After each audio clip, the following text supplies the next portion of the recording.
So, before we start the new chapter, make sure everybody must remember why we study Dharma, and make sure when we think about Dharma, make sure we must have a good understanding of Dharma. Now, we are studying the Buddhist science and psychology. I mentioned a few times, all the Buddha teachings we can divide into three types of teachings. The first teaching is teaching about Buddhist science and psychology. The second type of teaching is Buddhist view. The third type of teaching is Buddhist practice. The Buddhist practice we can divide into two practices: Sudrayana practice, Vajrayana practice. Sudrayana we have two types: Hinaya Sudrayana practice, Mahayana Sudrayana practice. The Vajrayana include into Sutra Mahayana practice. All of them is related. If you don't have the basic understanding of Buddhist science and psychology, then you won't have the good understanding of Buddhist view. If you don't have the Buddhist view, good understanding of Buddhist view, if you don't have a perfect understanding of how things are exist, then you won't have the good Buddhist practice. So in order to have a good practice, we must have the right view. In order to have the right view, we must have a good understanding of Buddhist science and psychology. So this book, explain all kinds of Buddhist science. Within the Buddhist science is include almost all types of modern science. For example, psychologies, quantum physics, metaphysics,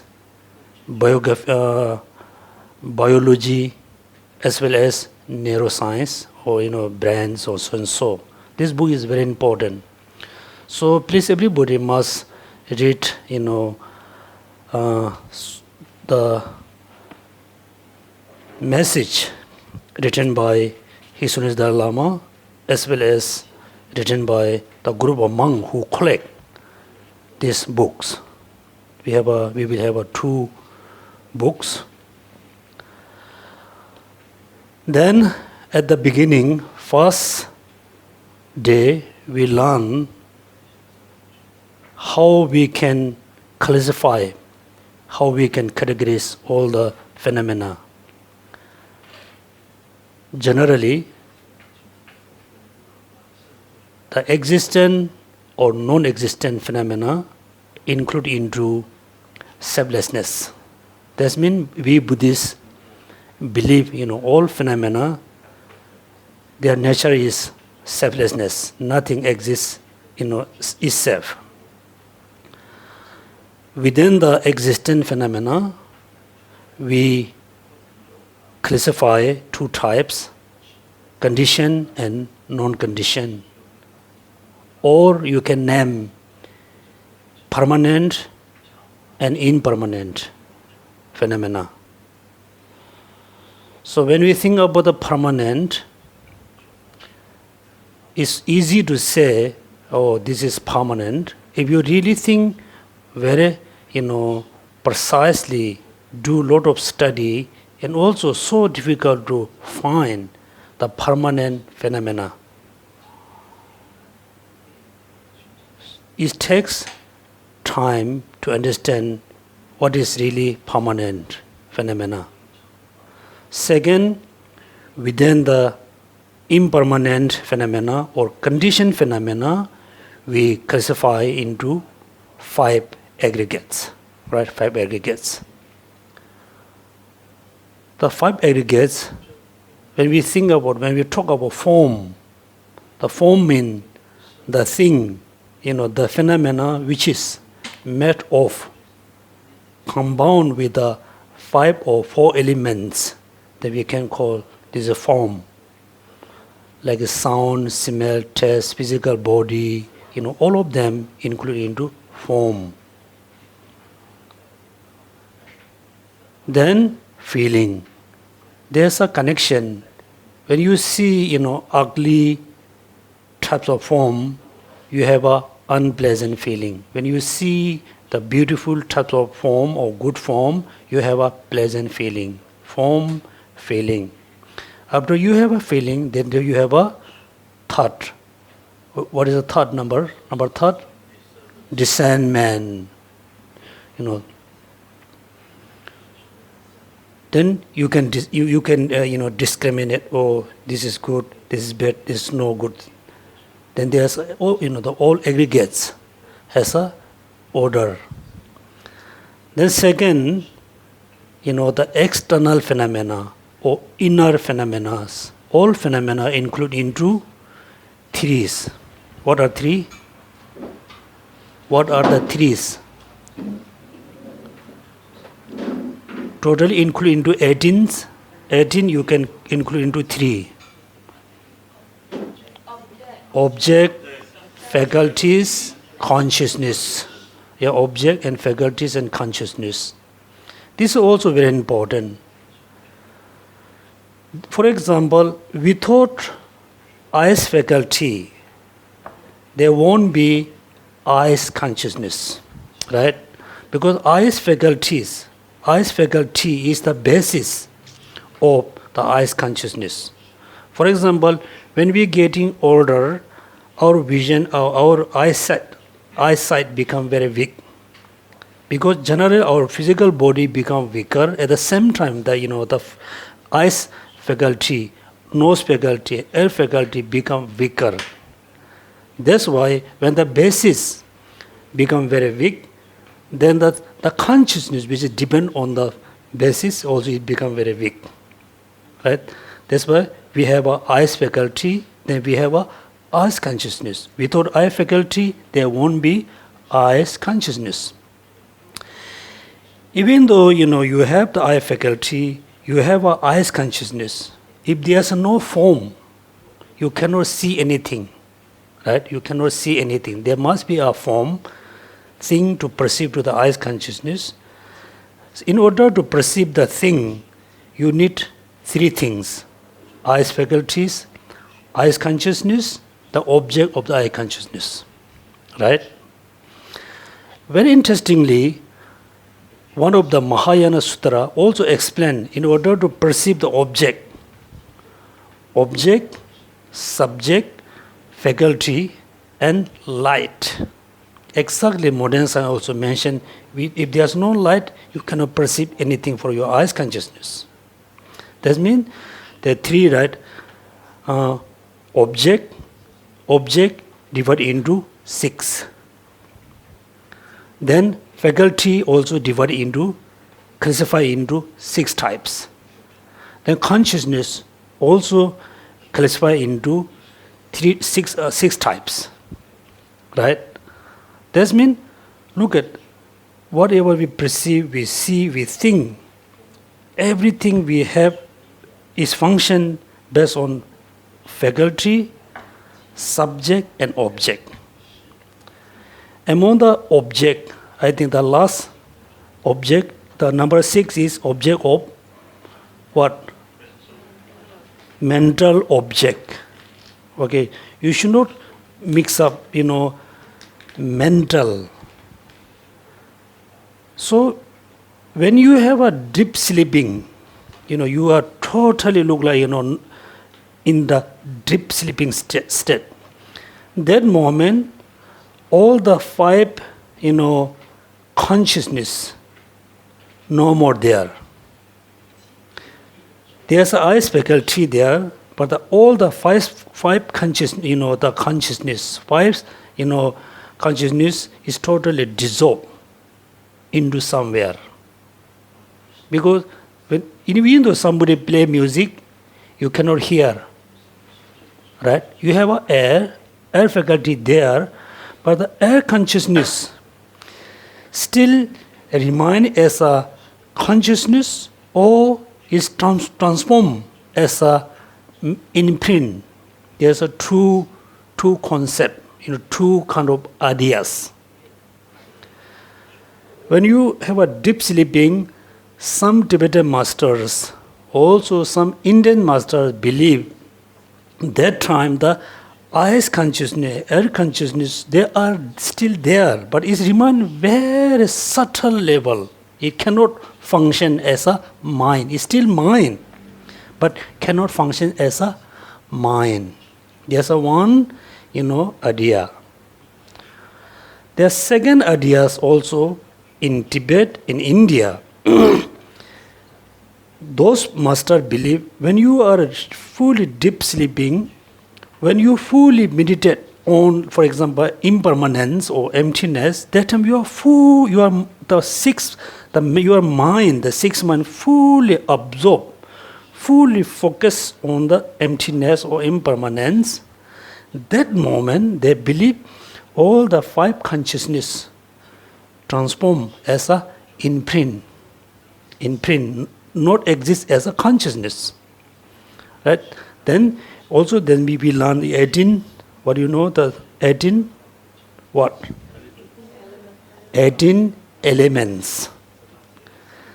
Then also we learn 12 bases. Yes. Now I think last two classes I think I explained bit faster. So today I will bit slow down. In Chinese language, how you can say? O chu man, nimen lai koi koi. Right? Is correct or wrong? Oh no. O man chu, nimen koi lai. Koi lai. Okay? So I will go slowly, you come faster. Then I thought we should explain a little bit about the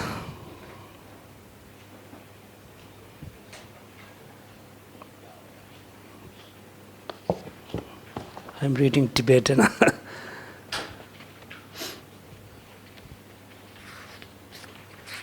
Within the systems of classification, you just look at the page number 48.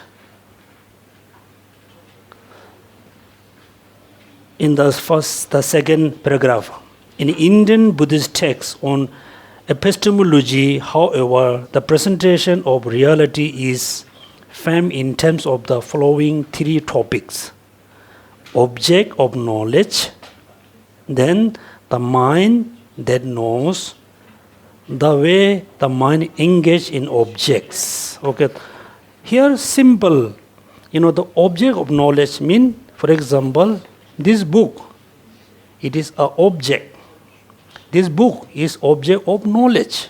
This means knowledge not referred to, like a wisdom.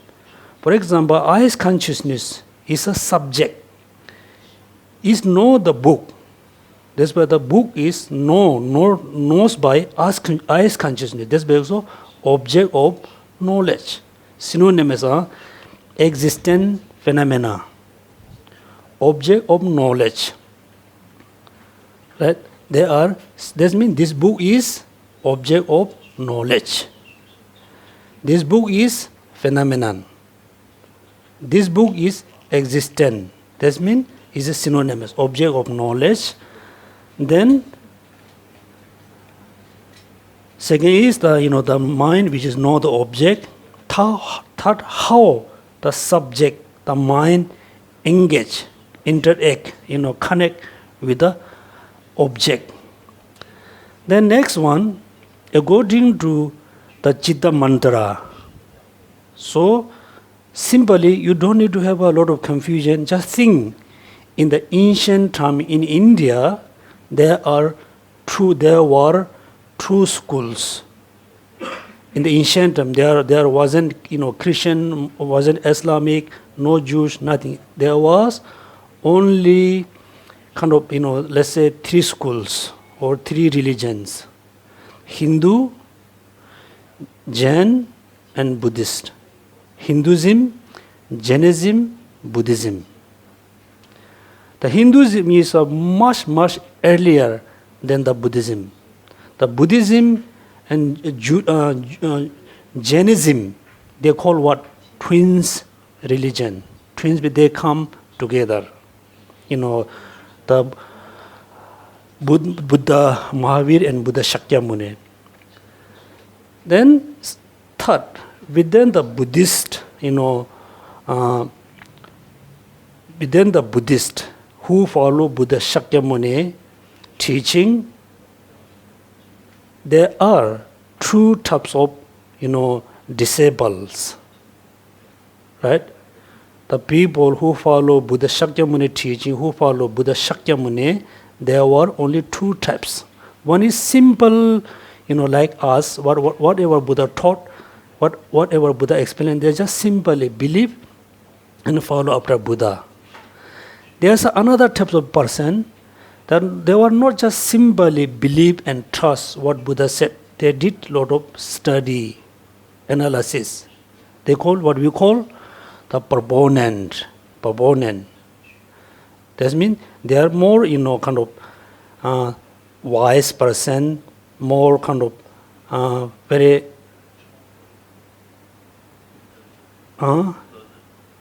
not intelligent.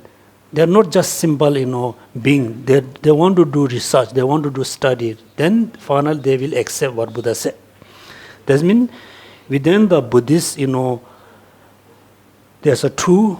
One is simply what Buddha said, they believe. One is not simply believe, they do a lot of analysis. There are 4 Buddhist, philosophical schools. 4 schools. School refer to 4 types of people, even though they do a lot of study. There are 4 types of philosophical schools.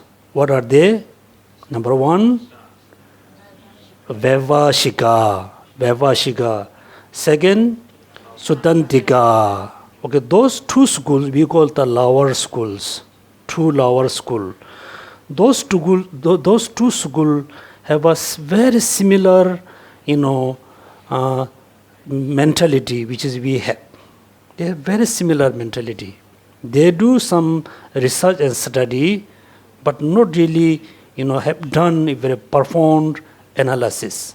They have a very similar concept which is we have. What is the 3rd school? Chitra Mantra school. The 4th is Madhyamaka. Okay, 4 schools. First, Vaibhashika, second Sutantika, third is Chitta Mantra, 4th is the middle school, or Madhyamak. But we Tibetan pronounce Madhyamaka.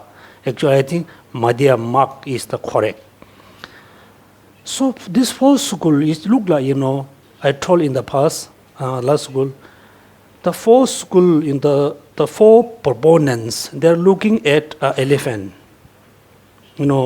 One person just looking the behind, one person looking in front, one person looking side.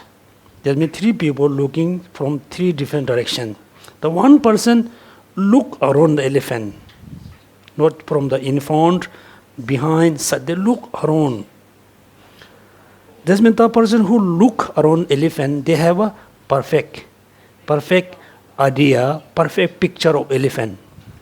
This means the Madhyamak, the proponent, have a perfect knowledge about how things are exist.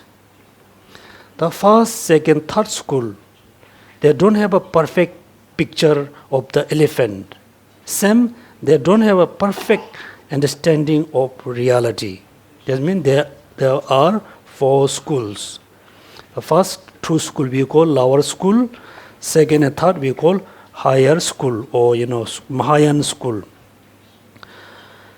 Within the Chitta Mantra, then I told you Chitta Mantra means Chitta Mantra.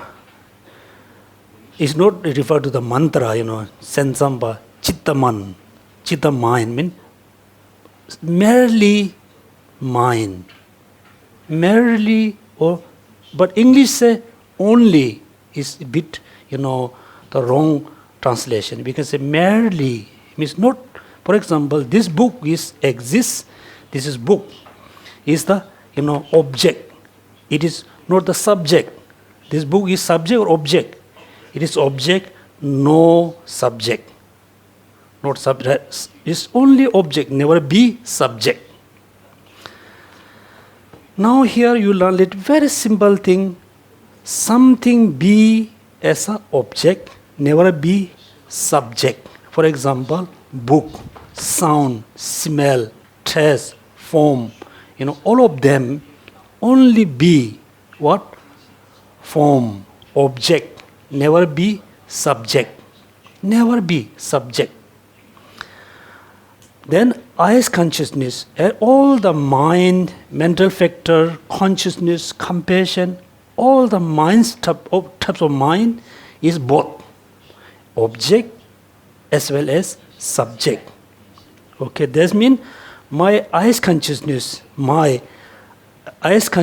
is a object as well it is a subject. Clear? Is both.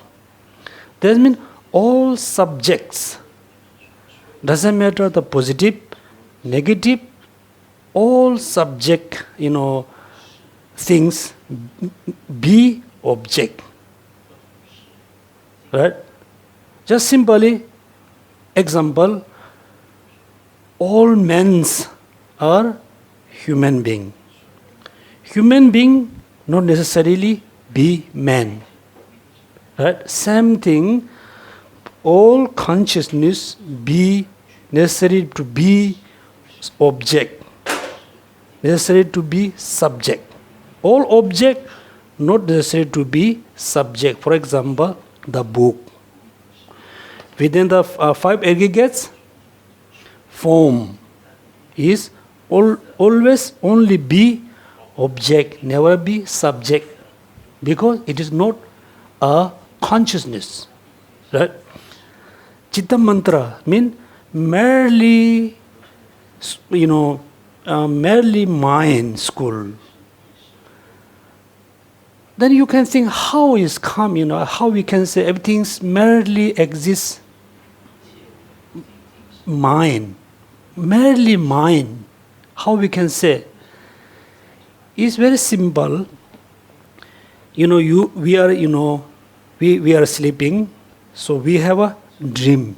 We are having a dreaming. We are dreaming about something. We are dreaming like mountain, forest, animal, food. That moment, you are having a dream about rock, mountain, tree, right? That moment, the rock, the mountain is real rock, is really a rock or is really matter? No. It's just merely, reflection about from your mind.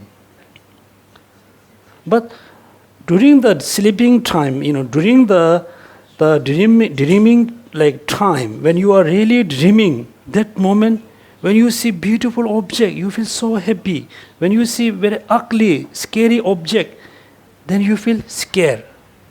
But both of them merely mind, right? Mind. That means, according to Chitta Mantra Sukul, simple you think, all phenomena are there. There's an external phenomena, there are internal phenomena, there's a water, there's a fire, there's an elephant, there's a snake. All of them look like dreaming, like dream.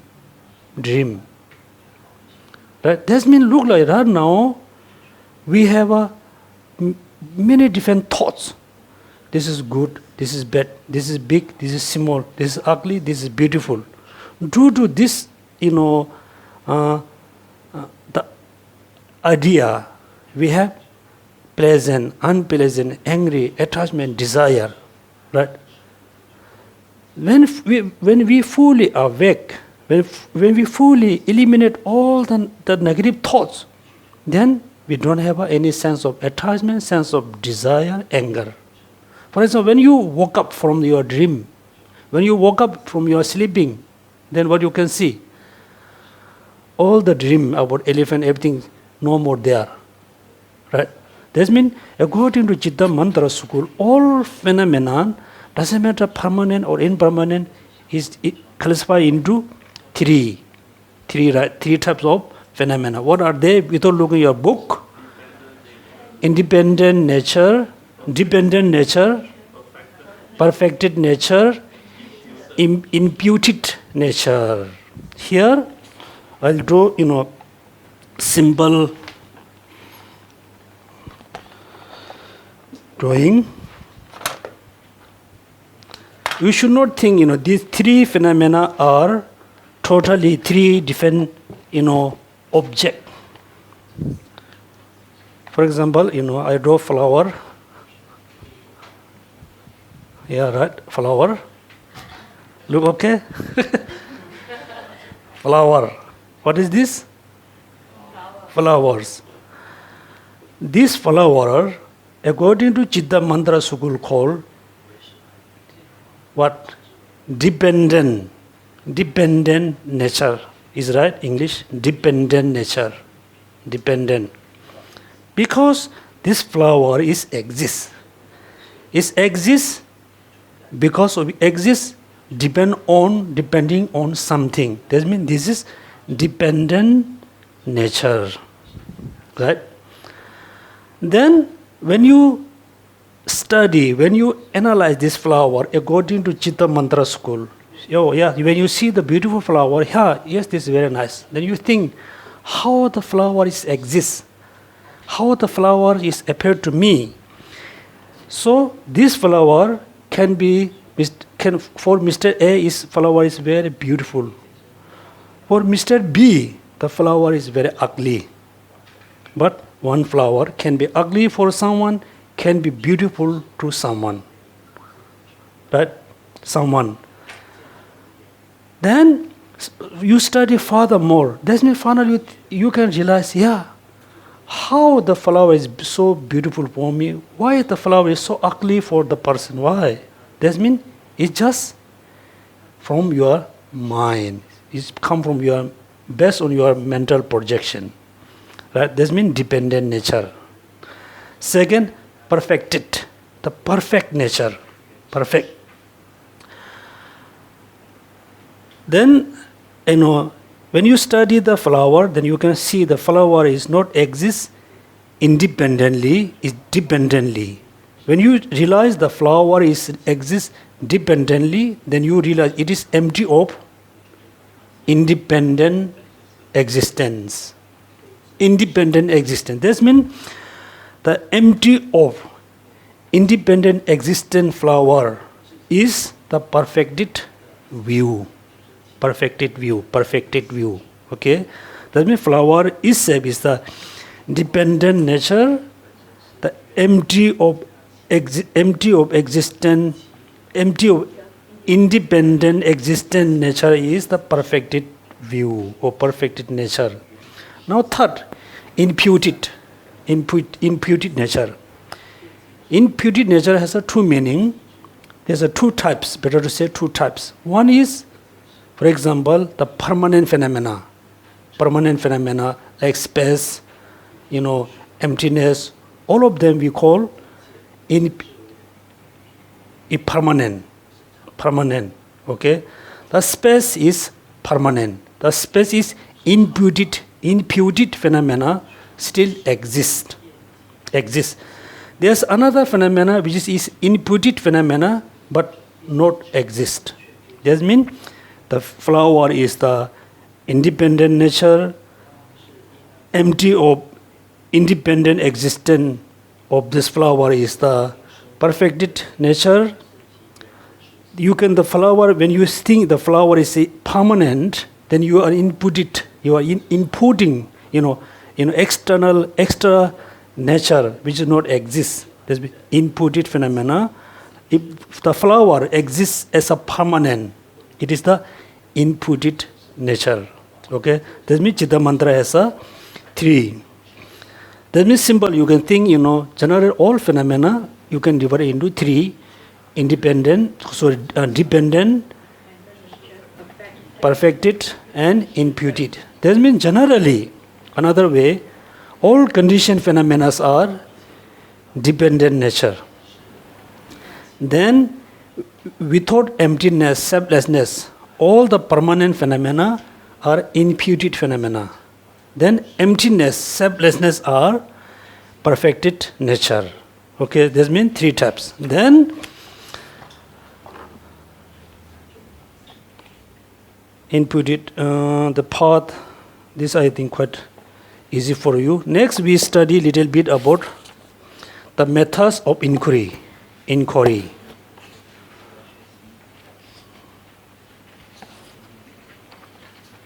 This means according to Buddhist tradition, okay, so actually we are Buddhists, but we are not really follow the Buddhist tradition.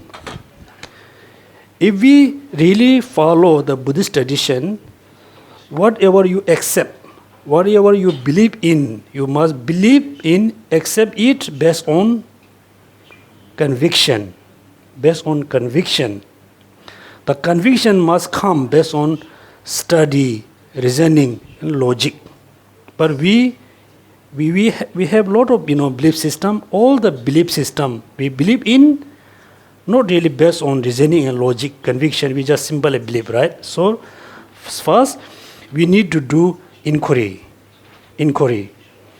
That's why the sentence, look at Buddha Shakyamuni says very clearly, monks and scholar, just as you test gold by burning, cutting, polishing it, so do well examine my speech.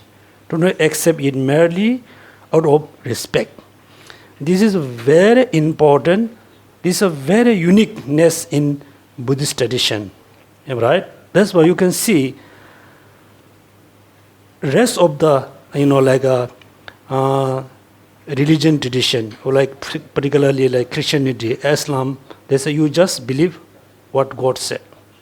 You just believe what the Jesus said, right? That's why they don't do a lot of inquiry. So Buddhists, very unique. Whatever Buddha said, we must inquiry, right? Even though today Buddha came here, Buddha said, "Oh, tomorrow there will be having something." We should not simply believe. We do study, we do research. Then how we can do research or study? For example, Heart Sutra said, form is emptiness. Emptiness is form. Form is not other than the emptiness. Emptiness too other than the form. Simple words. So when we heard the word, form is emptiness, this is the word. When we listen the teaching, first we think, is there the reason or purpose or not about the teaching? For example, Heart Sutra, we believe, we chant. Before we chant, before we do, study the Heart Sutra, first we should think, is there any the right or good purpose or not? First you need to think about the purpose of the teaching. What you call 5 elements. Without looking your book, can you tell me what are the 5 elements? Purpose, for objection and rebuttal. Number 5, translation and marker. Right? That means when you listen any teaching, think about what's the purpose of this teaching. Right? Then in order to know the purpose, you cannot read all the book beginning to end. Every book must have what? The summary in the beginning, the conclusion at the end. You must read the summary parts. Then you will understand the purpose, the subject matter. The number 3, what is the number 3? Word meaning. Then the Heart Sutra, the content is emptiness. Now you do more study about emptiness. Then you have to go through all the words. Right? Then in between you can see what? You can see the number 4, objection and rebuttal. That's why look at.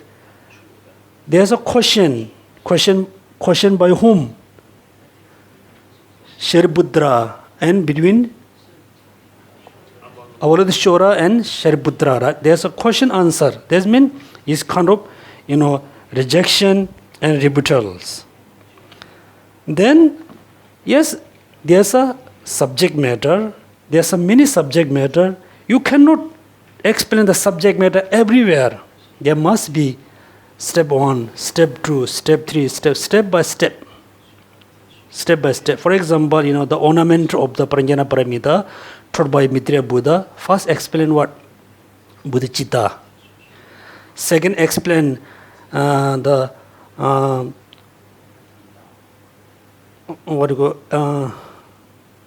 anyway, there's 8 chapters. Each chapter has a order. So the objection and rebuttal is very important. Then translation mark. That means the order. That means when you study a book, you must have these 5 elements. Number 1, when you listen, when you open the book, you just think, what is the purpose of this book? Number 2, summary.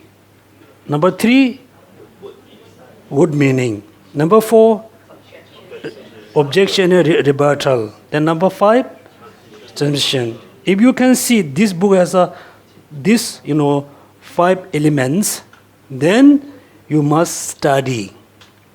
5 elements means 5 conditions. Then when you study then the book is quite good. This is the subject matter, this is the purpose, this. Then how you can really follow, how you can really accept this book is really good. That means there are 4 reliances, right? Reliance. Without you looking, can you tell me what are the 4 reliance? Meaning, teaching. Number 1 relies on teaching. Number 2 relies on meaning. Number 3 rely on the definite meaning. Number 4 rely on the transcendent what? Wisdom. Now you just you don't have a lot of confusion. Okay? So when you follow the teaching, for example, we follow the Heart Sutara. We practice, we study Heart Sutara. When you study the Heart Sutara, you should not think, the Heart Sutara is very good because taught by Buddha. No. You should think, yes, it's taught by Buddha. I don't care is it taught by Buddha or is it taught by ordinary being. For me, most important is the teaching. For example, doctor, when you get serious sickness, the doctor is famous, the doctor is ordinary, the doctor is very handsome or non-handsome, you don't care. You care what? The prescription, the right prescription. That means when you follow a teaching, even though the Lamrim, you don't care. Lama Tsongkhapa is very famous. I don't care he is famous. No, I really follow the teaching. Teaching is very important for me. That means you should not hate that person. You must hate the H-E-E-D, right? D. Hate, right? Hate means you should not really follow the person, must follow the teaching.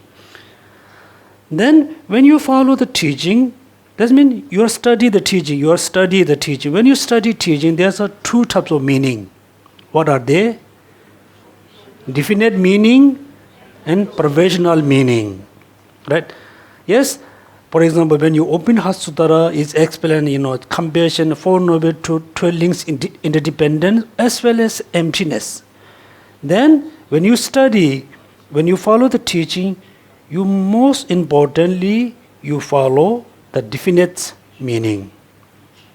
The definite meaning. That means you open the Heart Sutra, then you study Heart Sutra, then most importantly, you try to understand, you try to follow the definite meaning, which is emptiness or the the reality, the truth, the ultimate truth. Why? It doesn't mean bodhicitta, compassion are not important. Those are very important. Among them, for you, emptiness is very important. Ultimate truth is very important. Because why? Why emptiness is so important? Why ultimate truth is so important? Why? Do you remember when we study Lamrim, we talk about Shamatha, Vipassana. They may come abiding and special insight. Right?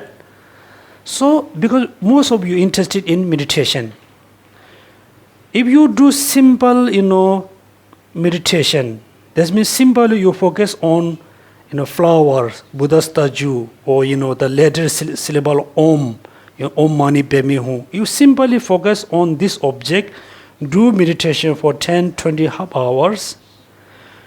During the meditation, times, the duration which you go through is so peaceful, very bliss.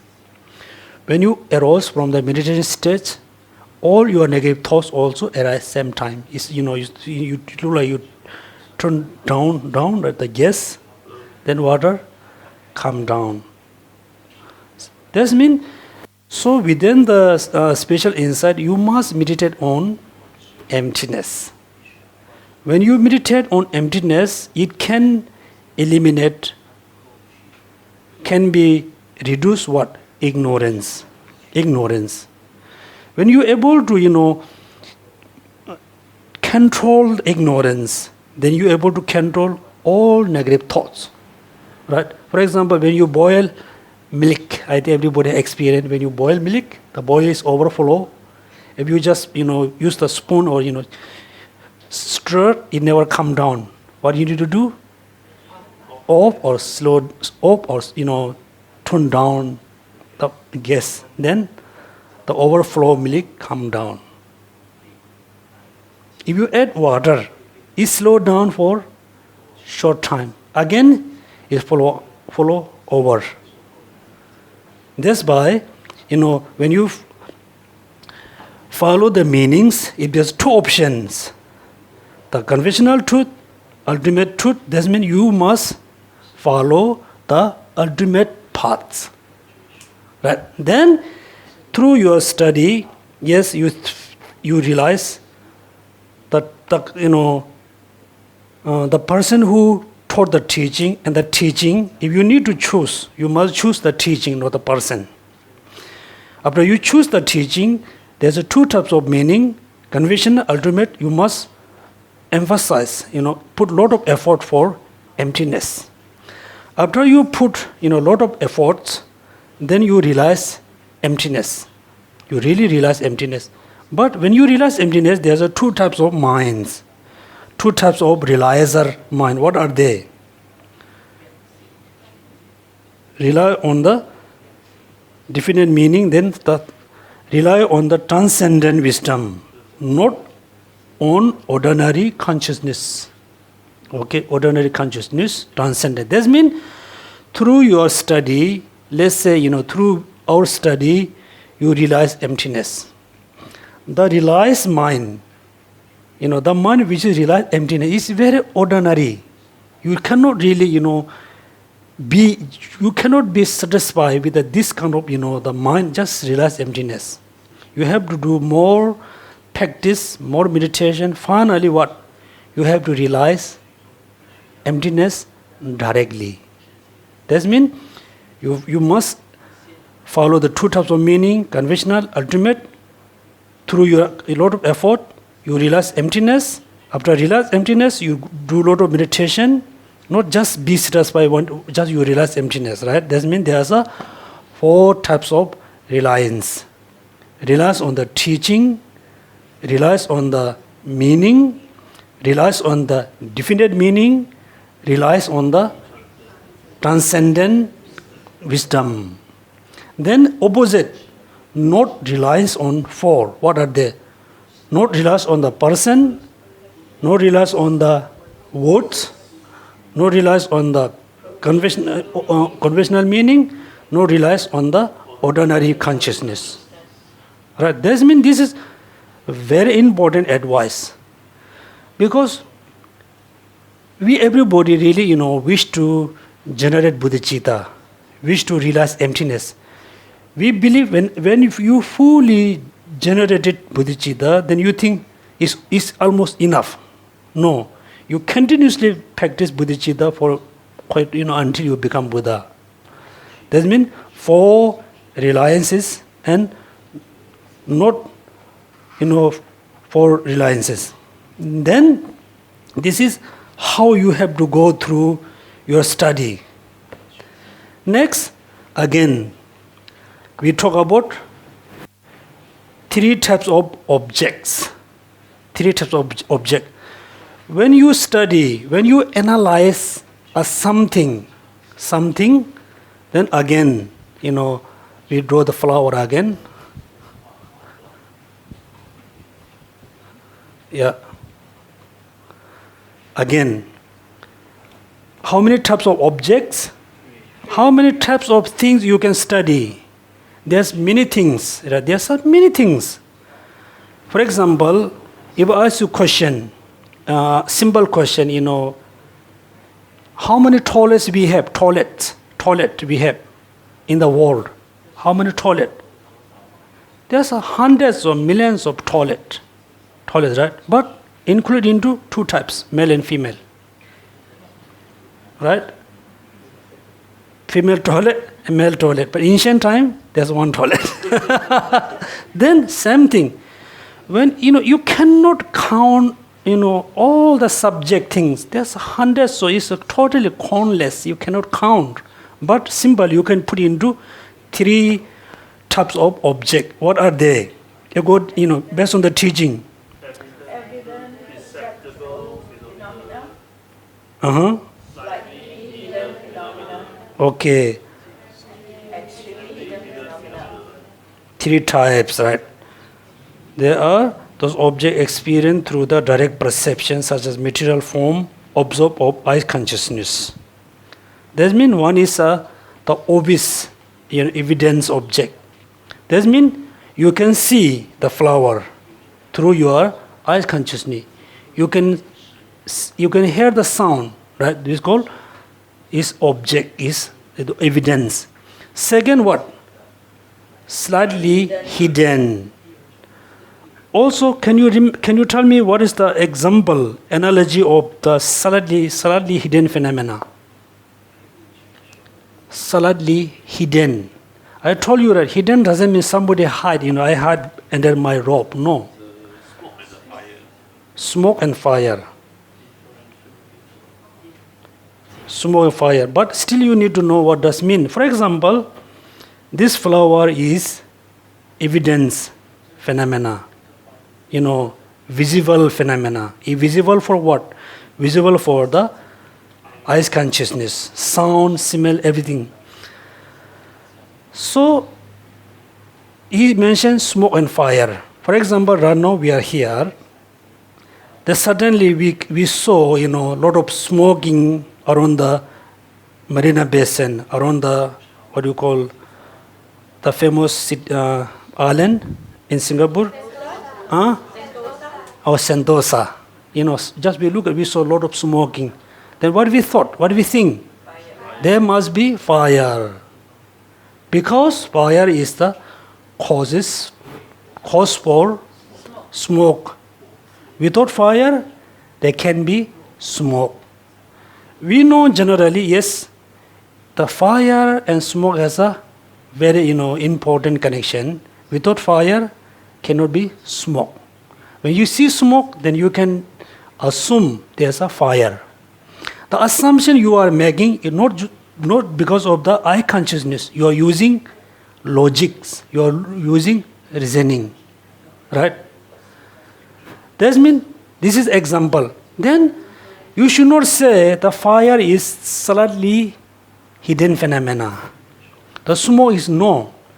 For us who stay in TBC, who stay far away from Sentosa, for us, the fire is suddenly became hidden phenomena us. But the person who are there, the fire is not hidden, suddenly hidden phenomena. For them is what you call is comparison. Yeah. Something become evidence phenomena to someone is become suddenly hidden phenomena to someone. For example, this flower is evidence for us. We can see. The person who stay next to us, they cannot see. For them is become hidden. Okay, this means based on the flower is the evidence phenomena, the impermanent of the flower. Okay, impermanent of the flower, emptiness of the flower, flowers impermanence, flowers emptiness is a meaning, emptiness of the flower, impermanent of the flower are suddenly hidden phenomena for all ordinary beings. Right? You can see the flower, but you cannot see the impermanent of the flower. You can see the flower, you cannot see the emptiness of the flower. Right? This means flower itself is the evidence phenomena, impermanent, emptiness of the flower is suddenly hidden phenomena, because in order to realize the impermanence of the flowers, emptiness of the flower, we need to rely on what? Logics and reasoning. I tell you in a simple logic, very simple. This is a flower. It is impermanent. When you say the flower, then it is impermanent because it is conditioned phenomena. The conditioned phenomena you take as a reason. In order to prove the flower is impermanent, you take conditioned phenomena as a reason. For example, who holds Singapore passport? Then you can say he or she is Singaporean. The passport you can use as a reason, but not really authentic. But generally you can say the person is Singaporean because the person holds Singaporean passport. The person who holds Singaporean passport, the person must be Singaporean. That means the flower is the object to debate. Somebody said this flower is permanent. Somebody said no, it is impermanent. The person who said it is impermanent, they must have a reason. Flower is the object of debate. The impermanent is the achievement. Conditioned phenomena is the reason. Right? The flower is you have to prove this flower is impermanent. That means flower impermanent, conditioned phenomena. Right? So now you learn visible phenomena. The flower is set. Visible or invisible depend on the person. Is become visible, is become slightly hidden phenomena to someone. Then impermanence, emptiness of the flowers is slightly hidden phenomena, is subject to rely on the logic and reason. The third one, what is the third one? Extremely hidden. Again, based on the flower, you can see flower, right? You can prove the flower is impermanent due to logic and reasoning. The last extremely, can you think about based on this flower, what things you can posit as a extremely hidden based on the flower? Can you think something totally hidden. It cannot be visible for your five senses. You cannot prove through logic and reasoning. Still is there. You cannot approve through reasoning and logic. Can you think based on the flower? Huh? Medical property, that means it has a certain things. It's very easy. When you test, you can do, you bring in the, what called, lab. If the computer, they can tell you the medical property. Emptiness of the flowers. It's slightly hidden.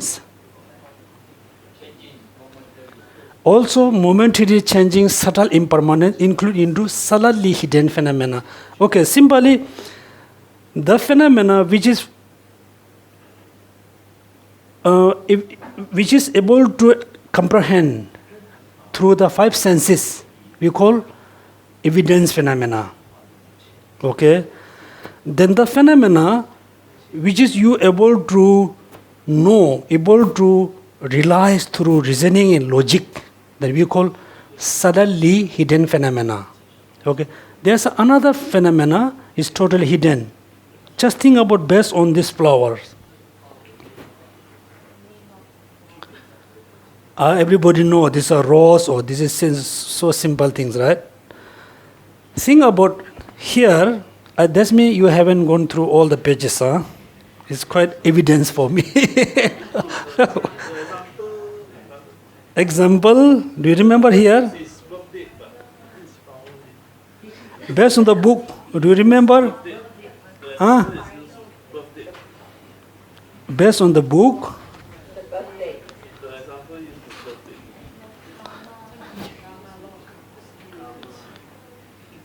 generosity, the wealth is the arise from generosity, right? That means there's a six perfections, six paramita, six prajna paramitas. The first one, generosity, generosity. Second is ethical discipline. Buddha said the wealth arises from generosity. The wealth and happiness arise from ethical discipline. Then now look at, also we, since I think you became a Buddhist, you have been making a lot of offering, we offer water, incense, flower, fruits, we have been offering so many things. You make all the offering for what reason? That's a good karma, right? Good karma. It's still not its hidden object. Not, very hidden phenomena. Cannot be. Based on flower, the previous continuum, right? The previous continuum. Today flower depend on, evening flower depend on morning flower. The morning flower depend on yesterday. Finally, the flower depend on the seeds. The seed is just come from, beginningless time. There's no time, no point. You say, this is the, this phenomena first time exists. You cannot say the thing about the continuum. That means the continuum of this flower come from billions years ago. If you think, 100, 200 billion years before, for you become what? Very, very hidden. You cannot use any logic and reasoning. You just think, yes, there must be something. Then it's become the continuum of the flower, the previous continuum of the flower become very hidden for you. Then how you can, know the previous continuum come from somewhere? Then you remember Buddha said this is exists based on the teaching of 12 interdependence. Three things: This is exists. Huh? I think most of you look like you look like bear. This is exist because something exists. And this is exists, something else exists. This is produced because something else Produce. Third one? whoever sees the dependent origin sees. No. Example. Yeah. The seed and the sprout. Impermanence and this is exists. Something exists and this is exists because something else already exists. Or say already exists. Second, this is produce. Something else already produced. For example, ignorance and formation. So, in order to know, the continuum, the flower exists or not, you need to know these three meanings. That means simply, this flower exists here because something else already exists. The causes and condition of this flower already exist in the previous. That's why the flower is here, right? Second, this flower is conditioned or impermanent because the causes and condition of this flower is impermanent. Impermanent cannot produce permanent. Permanent cannot produce anything. That means the flower exists because the causes and condition of flowers is already exists. That's why the flower is here. The flower is impermanent because the causes and condition of the flower is impermanent. The cause is impermanent, the effect impermanent. Right? The cause permanent cannot produce anything. You need to know these three things, then you can make an assumption. Yes, today flower depend on yesterday. Yesterday flower sit. Think about simply this book.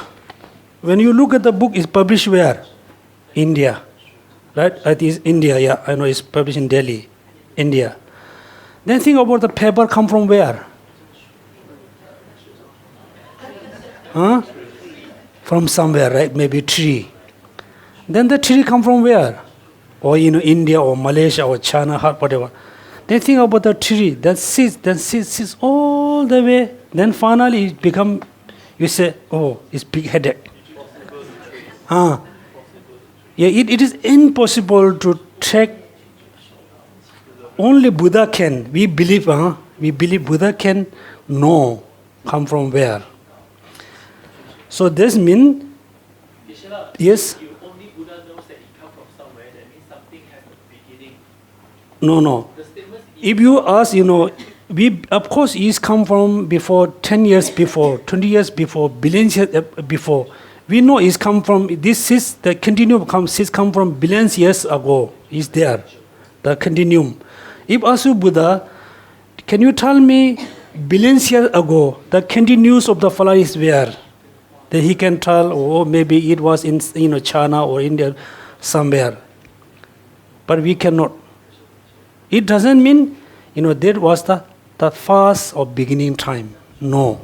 That means, three condition can be also within one phenomena has three types of, three characteristic. One is a visible or evidence. The permanence, emptiness of the flower is the slightly hidden. The previous continuum, can become for you what? Extremely hidden. Now this one, for us, evidence phenomena. For us, right? For us, we saw it. Then,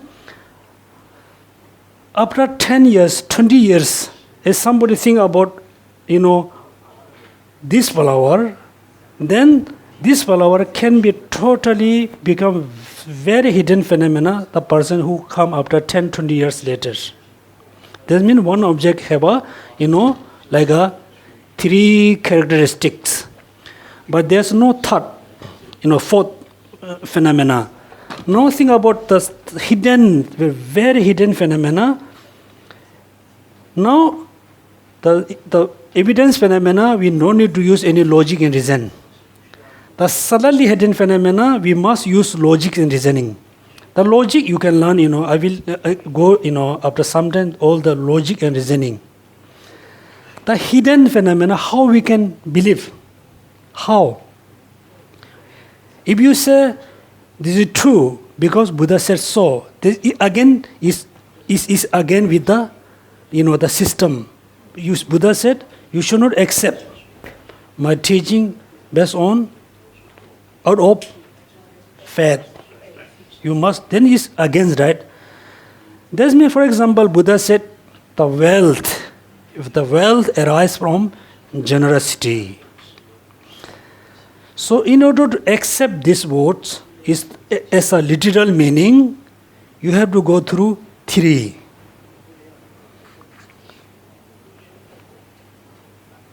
Have you know the 3? The statement is not contradictory. Very good. Okay. 3. Number 1. Number 1 is contradicted by direct perception or logical. Okay. Not contradict with the direct perception and logic and reasoning. Then number 2. The words of scriptures are not directly or indirectly contradicted by earlier or later Teaching. Okay. Number 3.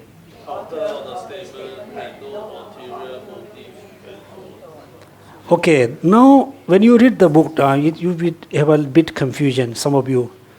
Buddha said in the Sutra, the wealth arises from generosity. This is the statement made by Buddha. Buddha said, if you be generous, in next life you will be very wealthy. Right? The Buddha give this statement. Now, how we can really believe this statement is correct? Number 1, we should think there's no any contradiction. The visible object, or is not contradict with the logic and reasoning. Second, you should think, make sure in the past Buddha said, the well is not arise from generosity. Later he said, the well arises from generosity. Then there's a 2 contradict statement. Then we will confuse which we must follow. There's no any contradiction teaching, the previous and this. The last, there's a not reason, Buddha, there's no any other reason. Buddha said this statement. This is a perfect statement. That means you need to know 3 things. So until now, the most important, you must, number 1, you learn how you can, accept this book is a good. That means there's a 5 elements. Number 2, you learn how I can, analyze. When you analyze, the analyzed object, the object matter can be 3. Hidden, like evidence, slightly hidden, very hidden. Then number 4, we learn, how we can believe the very hidden phenomena. So as a homework for you, the simple homework, page number 57 and 60.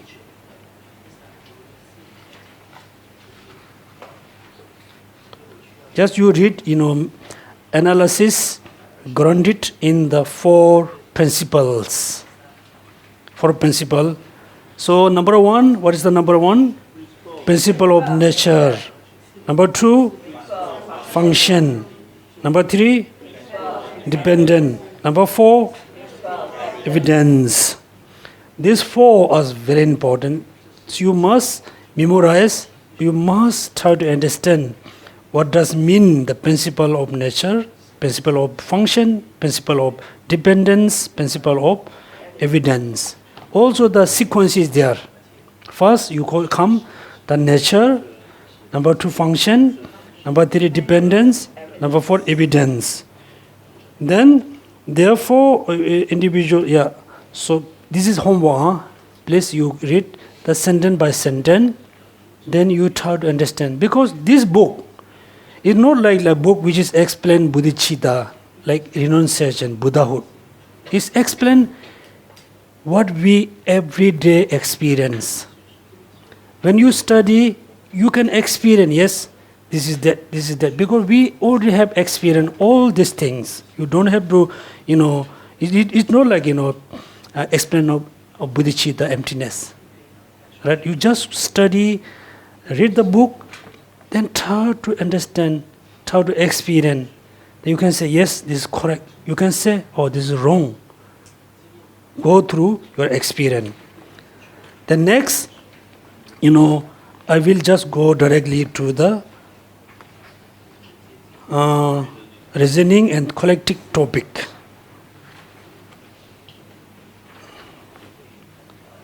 Within there's a small chart, 66 and 67. You must do the homework, then read further about the page number 66, 67, the chart. Okay, so any question? Got any question? No more? Yawantima? You give the example of when you see smoke, there is fire. What if the logic is wrong? Law. Wrong, not incorrect. Because sometimes, like in Singapore, when we see smoke, it's not necessarily fire, it's just somebody fogging. You must differentiate smoke and in the, foggy. In the ancient time, yes, still I think I saw in some documentary, I think still part of Africa, the insect, ants, right, insect, ants. Do you know they build castle? Ants build castle. Not simple, it's really huge. And nets, you can say nets. And still, yeah. So, all the debate between Buddhist and non-Buddhist scholar.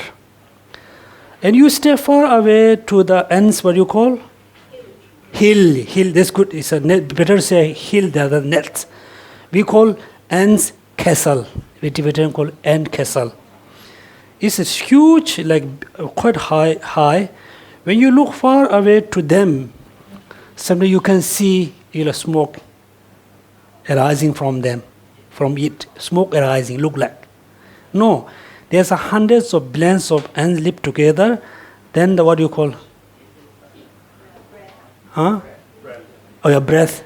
This come together. If the weather is quite cold, you can see it look like smoking. That's why people have a misperception between smoke and the breath of the ants. Also, misperception between smoke and the foggy. Yeah, that means smoke is not all. You cannot say all the black color. The moving thing. We should not say smoke. Smoke must be depend on fire. Fire. Without fire, cannot make smoke. Yeah, this already clarify in the Pramana text. Can you think there's something? There's a smoke, no fire. Dry ice. Huh? Dry ice. What does mean dry ice?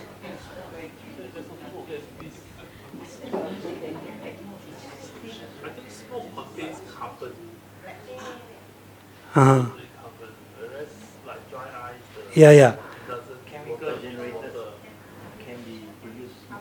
But we cannot say, if you mix certain chemical, it's produced like smoke, but nobody consider it is smoke.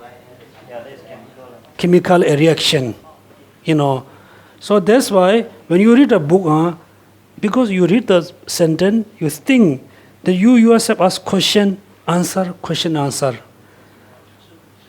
So this is very useful for you because many old people, when you become older, you have what you call dementia. Dementia. If you read this book, you keep thinking about the meaning, keep thinking of the logic. You never have a dementia. Your mind becomes very vivid, very active. It's good for the old people. Yes, because look at in like Tibetan society and Indian society, you cannot see many people have that dementia. In Singapore, when you go to the nursing home, many people have, because when they retire, they don't have they don't have anything to do. They don't have so many things to do. Just go in the park, then chit-chat a little bit, then go home and watch TV. Then they have a dementia. I believe, maybe not, I'm not sure. Okay, any question? So, today is okay, the speed. 今天去的好吗？谢谢你们。